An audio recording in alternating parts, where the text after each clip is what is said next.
So have you heard of poor methylator? Thought that was kind of kooky? It's real. How about high homocysteine indicating cardiovascular risk? Yes, that's real too. If you don't understand it completely, just watch this video.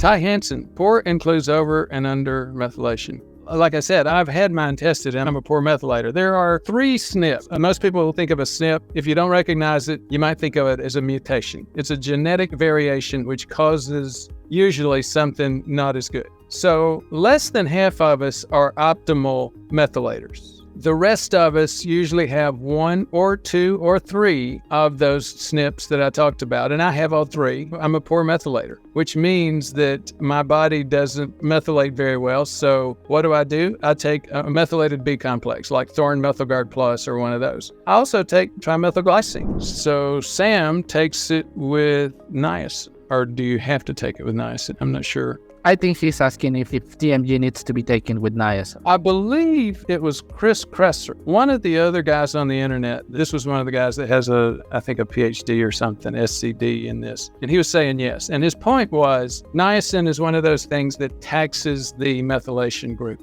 And I think he makes a good case for it. So I would say we don't know for sure, but there's a few people that have a good logical case for it. I'm not aware of any evidence that backs it up. I would say every case is different, because if we're taking as an extra supplement, what if we first make sure that it's happening? But I'm also on the idea that supplements as medications need to be taken considering your specific needs. So sometimes we have people taking a lot of supplements that they should not be taking. Well, that's true. And that's where you get into that warning about you can't supplement your way out of a bad lifestyle. Were you also bringing a placebo effect? That happens, and let's assume you're taking niacin, right? And you take TMG at the same time, and then you measure your homocysteine levels 3 months or 6 months after the fact, and you see low levels of homocysteine. Are you completely sure that's because you are taking the TMG? Really good point. And I'm going to raise a couple of other variables. Let's say you put people like me in there who are triple or double poor methylators, and you've got other people in there who don't have those SNPs, and they're optimum methylators.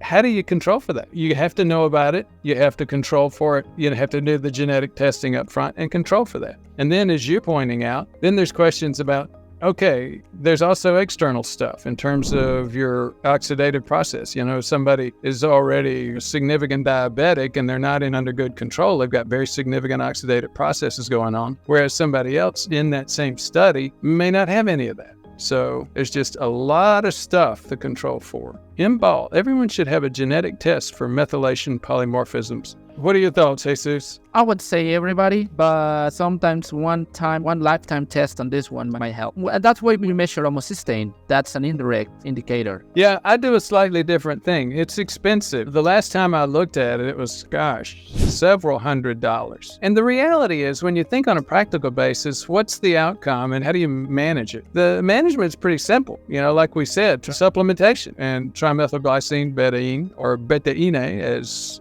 Jesus would say, or the methylated B complex vitamins. Well, you know, you can take a whole lot of glycine or methylated B complex vitamins before you get into several $100s worth of methylator testing. So, you know, as you mentioned a few minutes just now, well, look at your homocysteine level. So one of the things I will recommend as we go through this with patients is look at your high homocysteine. If it's elevated, you may want to try taking some of those supplements and see if you have an impact, even if it does not have as much of a positive impact as you want. In other words, it comes back a little bit later. What do? Keep taking the supplement. That's about what you can do. You know, the other thing is, as always, you know, people say, how do I lower my oxidative process? How do I improve my vascularity? How do I do this? And it's always back to the same thing. You know, what do we talk about doing to manage all of these same things? Increase your muscle mass, high intensity intervals, you know, for increasing the microvascularity, basic walking, resistance training. Most of all, keeping that body fat down, minimizing body fat, minimizing your daily time over 140 glucose levels. Lifestyle stuff. That's what it's all about.